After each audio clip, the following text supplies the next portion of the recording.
There are days that begin in an ordinary way. The same habits, the same routine, the same cold wind descending from the mountains of Montana, cutting across your face and warning that winter will not take long to arrive. But then, out of nowhere, without warning, and when you least expect it, something unexpected crosses our path along the dirt road, and it turns our lives upside down forever. Before we discover who is about to have their destiny transformed, I want to welcome you to Boundless Ranch Love, our special refuge, where we narrate period romances that make the heart overflow. If, like me, you love these stories of resilience and passion in the Old West, tell me down below. From what part of the world are you listening to me today? And what have you been doing while you accompany me on this new journey? I am here, with my steaming hot cup of coffee in my hands, sitting on my imaginary porch, where the breeze rocks the wooden chairs, and I bring these narrations to life. Where is your favorite place to listen to me?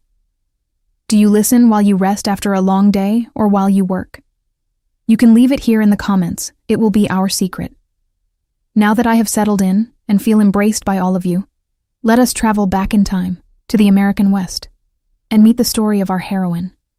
That was exactly what happened to Mary Hayes, a young woman who worked from dawn until dusk, until her hands trembled with exhaustion. She was the only driving force behind Whispering Pines, an isolated ranch in the heart of the Montana Territory, a vast property surrounded by gigantic pine trees swaying in the wind that would one day rightfully be hers. But inside that rustic wooden house, no one seemed to remember that. The October sun slowly rose over the valley cut by the river, touching the dried leaves of the apple trees in the orchard. This was the solitary moment Mary looked forward to every morning. Even before the rooster crowed, she was already there, walking among the centuries-old trees. Her deep blue eyes were open to a beauty that no one else in that family even bothered to notice. Mary was 24 years old, with a face shaped by the sun and the dust of the frontier. Strands of her thick, unruly blonde hair constantly escaped from the long braid draped over her shoulder. Her hands told a story very different from the life a land heiress was supposed to have. Calloused, reddened at the knuckles, marked by pruning cuts and fence splinters. The gray cotton dress she wore was so worn from being washed in the river that the patches could barely hold together, a striking contrast to the fine silks her older sister paraded through the halls of the house. She had learned, with the patience her mother had taught her before she died, that some battles cost more than they are worth. And the battle Mary had been fighting, day after day, inside her own home since her mother's death, was costing her her very dignity. On mornings like that one, she looked at the orchard, touched the rough trunk of an apple tree, and felt that surviving and living were completely different things. For a long time now, Mary had merely been surviving. It was Martha, the old cook and housekeeper, who found her in the orchard. She had remained on the ranch even after Mrs. Hayes passed away, enduring delayed wages and the master's bad temper, because her loyalty to Mary was beyond price. Mary. Martha's voice carried no urgency. The old woman of the West had learned long ago that panic in the wilderness is contagious and almost always fatal. Your father is already up, and he's in a worse mood than a starving coyote. Mary took her eyes off the diseased leaves she had been examining with sadness. Did he receive any letter from town, Martha? Did the bank send another notice?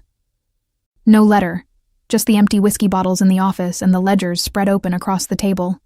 Martha paused, pulling her shawl tighter against the wind. He's talking about the debts again. And you know that whenever he talks about the debts, the storm always falls on your shoulders. And that was how it was. Silas Hayes, a bitter man who had sunk the family's fortune into card games and disastrous cattle deals, saw Mary not as a beloved daughter, but as property. That morning, Silas was about to make a grim decision to pay off the ranch's mortgages, a decision that would involve handing Mary over to a terrible fate.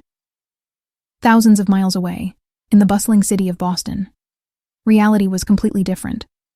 But the emptiness inside one man's chest was exactly the same. The Sterling family mansion was the most beautiful and empty thing William Sterling knew. As the heir to an expanding railroad empire, Will had everything money could buy. But nothing filled the cold emptiness Eleanor had left inside him. William had loved her without reservation, until he brutally discovered that their engagement had been nothing more than a carefully calculated sham. Eleanor loved the Sterling Railroad, the influence, the gold. She did not love William. When the deception collapsed, He realized he had been the loneliest man in the world inside the most envied relationship in high society. That disappointment marked him deeply. Doubt became a shadow that followed him to gala parties, where young women from the elite competed for his attention with rehearsed smiles. Every invitation became a trap. On that cold dawn in Boston, Will was locked inside his office, watching the rain lash against the window. "Thomas," he called his right-hand man, a hardened former sheriff who had been with him since his youth. "How will I know if someone truly loves me? Not my railroads, not my bank account, but the man behind all of it." Thomas, pouring himself a drink, did not answer immediately. "Boss, if you want to see a person's true character, take away their power and see what remains. And if you want to discover who truly loves you, take away every reason that forces them to love you. Go west. There are hundreds of ranches in Montana that need strong hands. Out there, they'd welcome a cowboy who understands land and cattle without asking too many questions." That very night, a bold plan took shape. William traded his suits and silk ties for heavy canvas trousers, worn boots, a felt hat, and a weathered leather jacket. Thomas prepared the train ticket without saying a word, and before Will crossed the door, he said only, "Be careful, boss. Not of the world out there, which is as hard as stone, but of your own heart. Sometimes we find exactly what we are looking for in the middle of the dust, and that is far more frightening than the emptiness." Will smiled faintly, a bitter but determined smile. He was about to depart on the very railroad he had built himself, heading toward Montana, unaware that he was on his way to the greatest treasure of his life. Night fell over whispering pines, with Montana's typical chill. In the barn, lying on a pile of hay covered by a wool blanket that Martha had secretly found for him, William Sterling stared at the gaps in the wooden roof. The wind howled outside, but the cold did not bother him. His mind was far from Boston. He was thinking about Mary. Will had never expected to encounter such quiet resilience, without rehearsed dramatics, without crocodile tears. The sight of Mary had struck him profoundly. For the past several years, he had felt nothing but the icy emptiness left by Eleanor's betrayal. And now, there in the middle of nowhere, he felt something small and warm beating inside his chest. It was not love, he told himself. He had loved once before and knew how dearly that cost. This was different. It was raw. It was real. And for the first time in a very long while, the great railroad magnate felt afraid. Will rose before the sun came up, folded the blanket, pulled on his worn boots, and went to work. The sun had not yet touched the highest tops of the pine trees when he entered the orchard. He walked slowly between the rows of apple trees, lifting the heavy branches to examine the places where the light did not reach. What he saw confirmed what he had suspected the previous day. The fungus was spreading because of the compacted soil, which prevented water from reaching the roots. The trees were suffocating. But Will noticed that around the apple trees closest to the house, someone had been caring for them. The soil there had been turned over, tended by small hands that knew exactly what they were doing. He felt a deep respect for Mary. She arrived at the orchard in the middle of the morning, carrying a tin canteen filled with fresh water and a folded cotton cloth containing cornbread and a piece of dried meat, half of her own breakfast, after Silas had carried out his threat and ordered Martha not to set aside any extra food for the stranger. Mary found Will in the middle row. He was kneeling beside the trunk of one of the oldest trees, a pocket knife in his hand, and an expression of absolute concentration. "I brought water," she said, stopping 2 steps away, the wind tossing the blonde strands that had escaped from her braid. "And something to eat." Will raised his head. His dark eyes shifted from Mary to the folded cloth in her hands. He knew she was sharing her own food. "Thank you, miss." "You can call me Mary," she said, too quickly, blushing lightly a moment later as she realized she had let her guard down. Will nodded, rising slowly, slipping the pocket knife into his pocket and accepting the canteen. "Mary." He spoke her name with a calm gravity that completely disarmed her. He took a sip of water and looked at the apple tree ahead. "This one has an advanced infestation, but if we make a lime and sulfur mixture this afternoon, we can control it without losing the apples." "How do you know all this, Will?" she asked, surprised. Men who wander the West usually only understand guns and cattle. "I learned to look at what matters." He paused, pointing to the 3 trees closest to the house. "Someone took very good care of those. The soil was loosened." Were those your hands, Mary?" She remained silent for a moment. There was no judgment in his gaze, only genuine interest. "My mother's first, then mine." Mary wrapped her arms around herself against the wind. She used to say that trees have memories, that when we care for the land, it keeps our touch forever. Sometimes I come here just to feel that she's still with me. Will did not answer immediately. He remained beside her, looking out over the orchard. Mary, who was used to people filling moments of silence with impatience or insults, felt that this quietness was different. It belonged to someone who was truly listening to her, someone who shared the burden with her. But the peace of that ranch was fragile, and it did not take long to shatter. It was on a Thursday morning, beneath a gray sky, that the black carriage appeared on the valley road. When the horses stopped in front of the main house, Mary knew, even before she saw the man step down, that he had come to collect something she was not willing to pay. Jebediah Thorne stepped down from the carriage, a man in his 60s with a prominent belly and a silver-handled cane that he used to command authority. Everything about him smelled of money wrung from the sweat of others. Silas hurried onto the porch with a submissive agility Mary rarely saw. Abigail appeared in the doorway wearing the most deceitful smile in her repertoire. Mary stepped back into the shadow of the barn, her heart pounding. Martha appeared a few minutes later, her hands trembling against her apron. "Mary, I was sweeping the hallway when I heard them. The office door was slightly open." "What is it, Martha? What does he want?" "Thorne came to collect the banknotes. He wants the Whispering Pines land. And he told your father he'll forgive the debts, if you're handed over as payment, if you marry him." The world around Mary came to a halt. Silas had not said no. Her own father was bargaining away her life to keep the house. Mary looked at the old apple trees and felt the strength drain from her legs. Later, Thorne found Mary alone near the horse's watering trough. He struck his cane against the dusty ground and smiled, a greasy smile that made the young woman's stomach churn. "So this is the true jewel of the Hayes family." His voice dragged out the words, savoring his own power. "Your father told me you work hard, that you know the value of the land. I like that. A woman who works knows the price of things." Mary tried to take a step back, but Thorne moved forward, blocking her path. Terror froze her veins. Before Thorne could utter another atrocity, heavy footsteps echoed across the wooden floor. Will. He was coming from the barn, carrying a heavy sledgehammer over his shoulder. He walked past them slowly, and for a fraction of a second, his eyes met Thorne's. And Jebediah Thorne, a man who had spent his life crushing debtors, froze.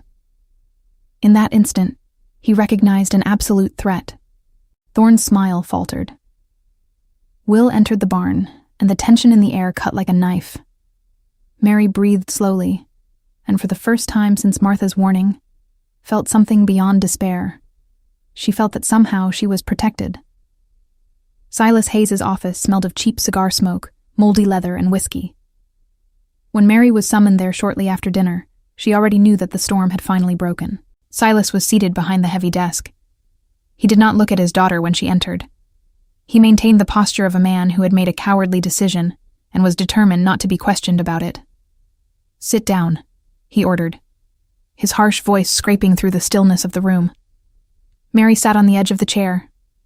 She clasped her calloused hands in her lap, squeezing her fingers until her knuckles turned white. And she waited. "Jebediah Thorne made me a formal proposal this afternoon," Silas began, with the coldness of someone reading cattle prices in the newspaper. "He agreed to tear up all the ranch's promissory notes, the mortgages, the overdue interest, everything. In return, he gets ownership of the southern lands, including the orchard, and your hand in marriage." Mary did not say a single word. It felt as though all the air had been sucked out of the office. "It is more than a fair agreement." Silas finally raised his bloodshot eyes, staring at her with relentless hardness. "Whispering Pines remain standing. You will have a comfortable life in the city. The wedding will be at the end of this month." Mary searched her father's face for any spark of remorse.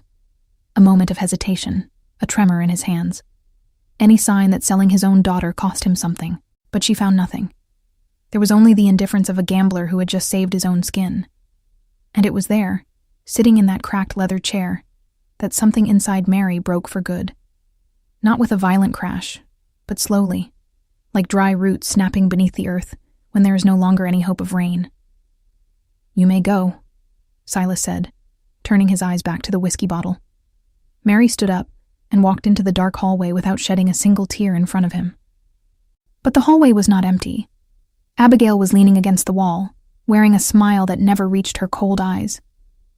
"I already know everything, Abigail," Mary said, trying to walk past her sister. "I know you do." Abigail blocked her way. "But I want you to know one more detail." Her eyes gleamed with malice. "It was my idea." Mary felt her blood run cold. "Thorne wanted the land, but he hadn't thought about you," Abigail continued. "I was the one who planted the idea in Father's ear. I solved two problems at once, the debts and you. You've spent your whole life thinking you were better than the rest of us because you dirtied your hands with soil and took care of those ridiculous apples. Now you're finally going to be truly useful to this family." Abigail turned her back and walked down the hallway. Mary did not answer. She had learned that staying silent is the only response certain people deserve. But the realization hurt. There was an enormous difference between knowing she was not loved and discovering just how far her own family was willing to go. Later, with the night deep and the stars covering the Montana sky, Mary walked to the barn. She needed to escape the house, the air she shared with her father and sister. Inside, by the dim light of a lantern, Will was sitting on a wooden crate. He already knew everything. Martha had run there in tears, telling him what she had overheard. The fury consuming William Sterling was physical. He was one of the most powerful men in the East. With a single signature, he could wipe Jebediah Thorne off the face of the earth. But dressed as nothing more than a ranch hand, under the false name he had adopted, he could do nothing. The disguise that had seemed so brilliant in Boston now weighed on him far too heavily. The barn door creaked, and Mary walked in. The cold wind made the lantern flame flicker. She looked different. The alert posture of someone always expecting the next blow had disappeared. There was absolute exhaustion in her eyes, along with a strange and sorrowful peace. The peace of someone who had reached rock bottom and realized there was nowhere left to fall. Will immediately stood up, his heart tightening at the sight of her like that. "I know it's late," Mary said, wrapping her arms around her shoulders. "I didn't come to talk about my father or what they told me. I came to thank you." Will frowned. "For what, Mary?" "For the way you looked at Thorne this afternoon, and for what you told me yesterday. No one has ever stood by my side in this place." Will closed the distance between them. "You're not from here, Will," Mary continued, looking into his dark eyes. "You're not just a ranch hand wandering down the road. There's something in the way you walk, in the way you never bow your head, that doesn't fit a drifter." Will swallowed hard. The weight of his lie was enormous. "You don't have to tell me anything," she said softly. "I just want you to know that I see it. And I don't care what you've done in the past, where you came from, or who you're running from. You're a good man, Will. And that's the only thing that matters to me." Her words struck Will in the chest like a blow. He raised his hand and gently touched Mary's chin, making sure she did not look away. "Mary, listen to what I'm about to tell you." His voice was hoarse, vibrating with an authority that did not belong to a ranch hand. "I promise there's a way out. You will not marry Jebediah Thorne. Trust me. I'll fix this." Mary closed her eyes, allowing herself for one brief moment to believe that someone would fight for her. After she left the barn, Will saddled the black horse and rode into the night. Thomas, his right-hand man, was already waiting in a tavern in the neighboring town, sitting in a dark corner with a leather notebook open on the table. "Jebediah Thorne is a fraud, boss." The old former sheriff pointed to the records. "He manipulated the interest rates on 7 properties in the region. He lends money, falsifies the books, and when the rancher can't pay, he shows up as the savior, taking the land. The real debt of Whispering Pines is infinitely smaller than Silas Hayes believes. With this year's harvest, it would be paid off with money to spare. And there's more. Thorne has already secretly negotiated the sale of the land to a lumber company from the east." Will clenched his fists on the table, his knuckles turning white. "We need a plan, boss," Thomas said cautiously. The great annual Ranchers' Assembly takes place here in town in 3 days. Every powerful man in the territory will be there, including Thorne. It will be the perfect moment to expose him. But if you show up there as William Sterling, Mary Hayes will learn the truth in front of everyone."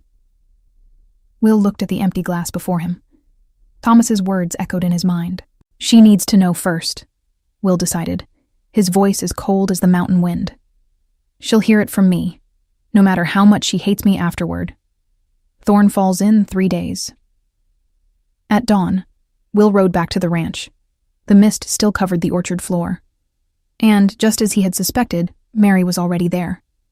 She stood with her back to him, one hand pressed against the trunk of an apple tree, her loose blonde hair shining beneath the first rays of sunlight. When she heard his footsteps, she turned around. The tension in the air was electric, heavy with the weight of what had been said the night before, and the secret that was about to destroy everything. Will stopped one step away from her. Their eyes met, and he realized that to save the life of the woman he loved, he would first have to break her heart. Will was not wearing his usual flannel shirt this time. He was dressed in a dark leather jacket, his shoulders tense. A visible pain crossed his eyes. "There's no easy way to say what I came here to say, Mary," Will began. His voice was low and urgent. "I lied. From the moment you opened that gate for me." Mary felt a chill run through her. She took her hand off the apple tree trunk, her entire body on alert. "What do you mean?" she asked. Will took off his felt hat, gripping the brim between his fingers. "My name isn't just Will. My real name is William Sterling. I own the Sterling Railroad and am heir to one of the greatest fortunes and largest landholdings in the East. I'm not a ranch hand, Mary. I'm not a drifter looking for food." Mary stood completely still. Her blue eyes, once filled with gentle trust, now searched him urgently, looking for some sign that this was a cruel joke. But she found nothing except the truth etched into his tense jaw. "William Sterling?" She repeated the words slowly. "The railroad magnate?" Will nodded. "The worn-out clothes, the story that you needed a roof over your head." Mary's voice began to rise. "Was all of that a lie? You came into my house, ate the food I took from my own mouth to give you, knowing you had the whole world at your feet?" "My knowledge of the land is real," Will tried to explain. "And the pain I feel now, seeing that look in your eyes, is also the most real thing I've ever felt." "Why?" Mary clenched her fists at the sides of her dress. "Why did you do this? Why did you come to a bankrupt ranch to play at being a ranch hand?" "I was engaged to a woman in Boston, Eleanor. I spent years by her side, believing we had something real. When everything fell apart, I realized she had never truly seen me. She saw the rails, the gold, the power. When she left, I swore I would never again let anyone into my life without knowing whether that person was capable of loving the man, not the empire around him. I came west searching for an answer." Mary listened to every word, her face growing pale. "So, you're telling me," she began, her voice low and wounded, "that you came here disguised, treating this ranch like a stage, and me like a character in your little test of character?" "Mary, Let me finish." Her eyes overflowed with tears. "You saw my father call me ungrateful. You heard my own sister laugh at me while saying I would be sold like a head of cattle to pay off debts. You saw me crying in the barn, shattered, believing my fate had been sealed with Jebediah Thorne." She stepped forward and pointed a trembling finger at Will's chest. "And through every one of those moments, William Sterling, you had the power to stop it all. With a single signature, you could have kept me from feeling like the most despicable and cornered human being in the world. But you chose to stay silent. You chose to watch my agony, just to make sure the country girl was good enough for your test." "I kept silent," Will admitted, without trying to defend himself. "And it was the greatest, most foolish, and most unforgivable mistake of my life." "Don't call it a mistake, Will," Mary shot back. "A mistake is pruning the wrong branch of an apple tree. What you did was a deliberate choice. You took my heart, the only thing I had protected my entire life because no one in this house deserved it, and played with it beneath your filthy disguise. Seeing the strong woman of Montana collapse like that shattered Will's soul into 1,000 pieces.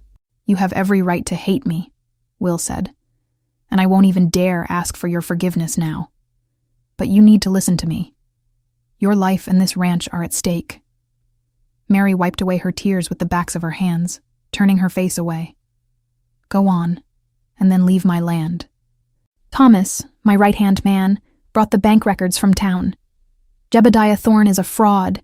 He manipulated the interest rates not only on Whispering Pines, but on 7 properties throughout the valley. Your father's real debts are tiny compared to what Thorne made him believe. With this year's apple harvest, the ranch and your father will be free of debt. No marriage, no need to give up a single inch of land. Mary blinked in astonishment. Thorne's threat, the forced marriage, the ruin. It had all been an orchestrated lie. "In 2 days," Will continued firmly, "the annual Ranchers' Assembly will take place in town. I will walk into that saloon not as the ranch hand you met, but as William Sterling. And I will destroy Jebediah Thorne publicly. Your ranch will be saved." "And after you destroy Thorne?" Mary asked, her tone dangerously calm. "Will I be free too? Or will I become the prize in your heroic story? Am I part of the rescue plan so I can be taken to Boston?" "You're not a prize, Mary. You were never part of a plan." Will took a desperate step toward her. "You were the end of my plan. The moment you shared your bread with me and spoke about the soul of those apple trees, the plan of testing people disappeared. All that remained was what I feel. And what I feel is the most real thing in my existence." Mary looked at him. She saw the truth in William Sterling's dark eyes, but the wound of betrayal was bleeding too deeply for her to accept any comfort. "I need to be alone," she said, turning her back. "Mary, leave me alone, William." And she walked into the orchard, disappearing into the mist and among the dark trunks. Will remained standing on the red earth. He did not follow her. He had promised himself he would bear the consequences of his own choices, but he would be in town in 2 days. He would save her from the fate her father had imposed on her, even if it meant never seeing those stormy eyes again. The town had been restless since the first hours of the morning. Wagons and horses stirred up dust along the main street as farmers and merchants arrived for the great annual Ranchers' Assembly, the old Western ritual, where contracts were signed and destinies sealed. The main saloon had been reserved for the occasion. Inside, the air was thick, smelling of sweat, leather, and greed. Jebediah Thorne was one of the first to arrive. He settled himself at the center of the main oak table, his silver cane resting beside him, displaying the smile of a man who ruled the valley. 60 years of impunity had made Thorne careless. He had no idea that this would be the last time he would step into a hall as a free and respected man. Silas Hayes sat in one of the chairs at the corner of the table. His face was pale and damp with sweat, his trembling hands gripping the ink pen, ready to sign the deed that would surrender Whispering Pines and his daughter's future. The chairman of the assembly, the local judge, struck the wooden gavel on the table. "Gentlemen, we will begin the reading of the property transfers. The first item on the agenda is the settlement of Silas Hayes's debts in favor of Jebediah Thorne." That was when the heavy saloon doors burst open with a crash that silenced the entire room. The morning sunlight flooded the dark interior, outlining the silhouette of a tall, broad-shouldered man. It was not the ranch hand whom Silas and Thorne had insulted. William Sterling walked across the wooden floor with slow, deliberate strides, authority radiating from every movement. He no longer wore canvas and flannel, but an impeccable dark wool suit, a black silk tie, and a gold pocket watch gleaming from his vest. A murmur spread through the hall. Several merchants who traveled to the east recognized him immediately. The owner of the Sterling Railroad was there, in the flesh, in the middle of nowhere in Montana. Thorne turned pale. The greasy smile slipped from his face. "Gentlemen," Will's voice was deep, filling every corner of the room, "I apologize for my lateness. I had crucial matters to attend to in this town, matters involving the lands of this valley." The judge cleared his throat, impressed. "Mr. Sterling, it is an honor. We had no idea you had interests in Montana. I have an interest in ensuring that the law is not used as an instrument of theft." Will fixed his eyes on Thorne. "Specifically, matters involving the Whispering Pines Ranch. Land valued at only a fraction of its true worth, for the exclusive benefit of a loan shark seated at this table." Silas Hayes dropped the ink pen. Thorne sprang to his feet, his chair scraping loudly across the floor. "This is an outrage," Thorne roared. "I demand to know by what authority you invade this assembly to slander." "I speak with the authority of evidence."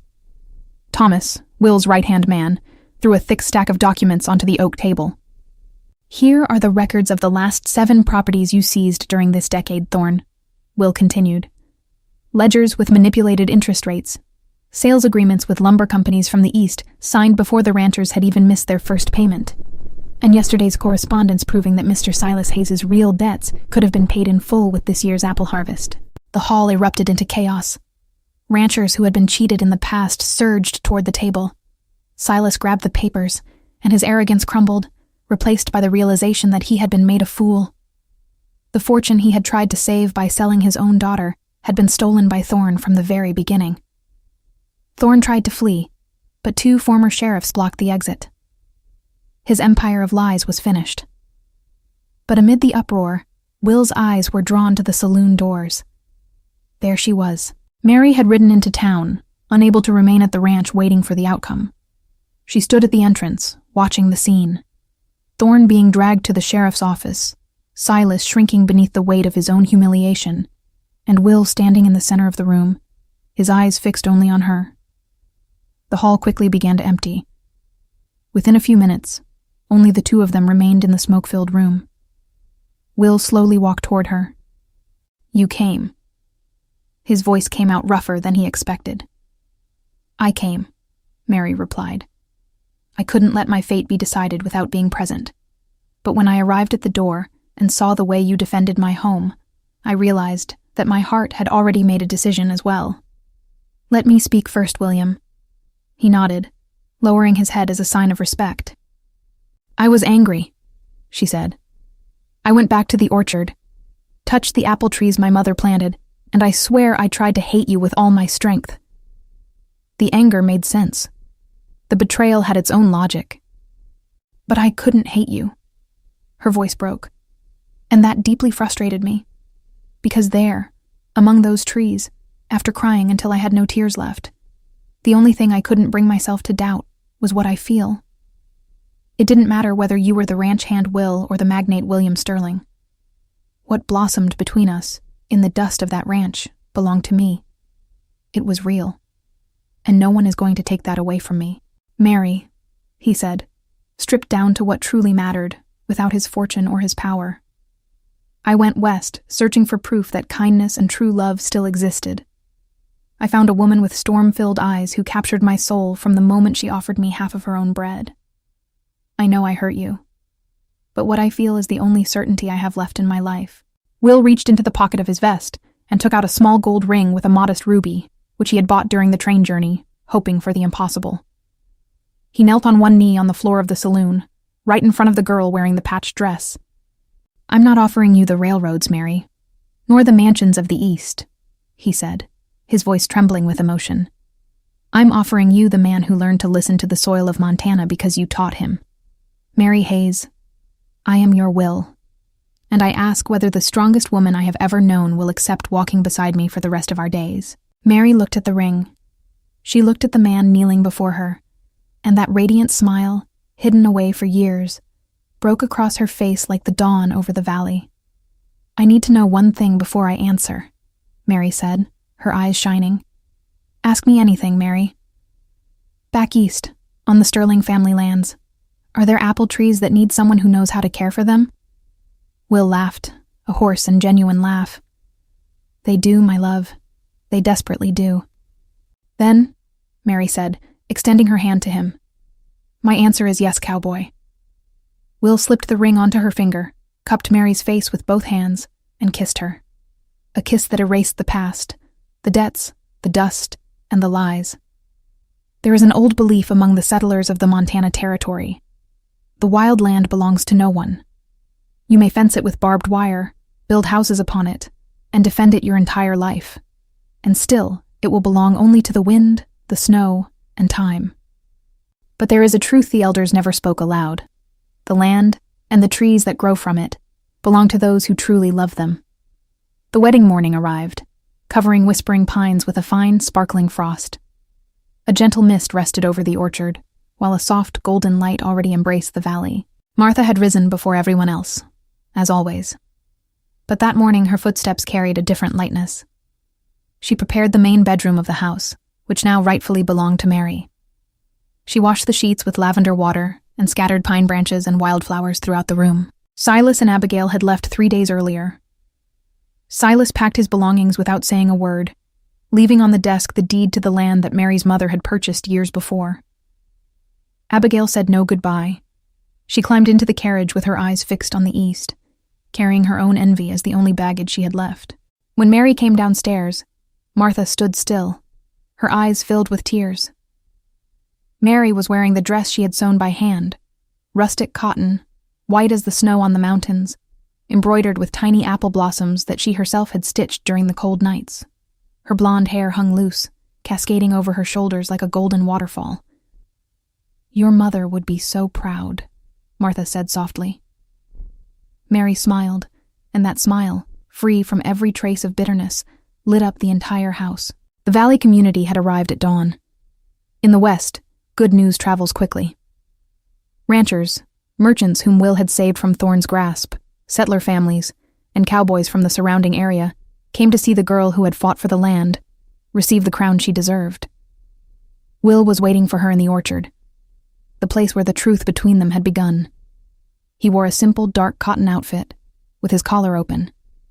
There, beneath the ancient trees, he was simply Will. When Mary appeared, walking across the orchard's red earth, Will stopped breathing. Thomas, the former sheriff standing beside him as his best man, placed a hand on his friend's shoulder. "You finally found what you were looking for, boss." Will did not answer. He simply nodded, his eyes overflowing with devotion. The ceremony was brief. The Old Town Reverend spoke with the warm voice of a man who knew sweat and soil, not with the coldness of memorized rituals. When the time came for the vows, Will took Mary's calloused hands in his own. "Mary," his deep voice resonated, meant only for her, even though the entire valley was watching. "I came to Montana searching for proof that true love existed, and I found far more than I was looking for. I met the strongest, purest, and most untamed soul ever to walk this land. I promise you not the magnate from Boston, but the man who knelt in the dust of this ranch, and who was never happier than during the days he worked by your side. I will be your shield, your harbor, and your home." Mary felt warm tears of joy wetting her face. "Will, you arrived at my gate with nothing, and I opened it because my heart already knew, even before I understood."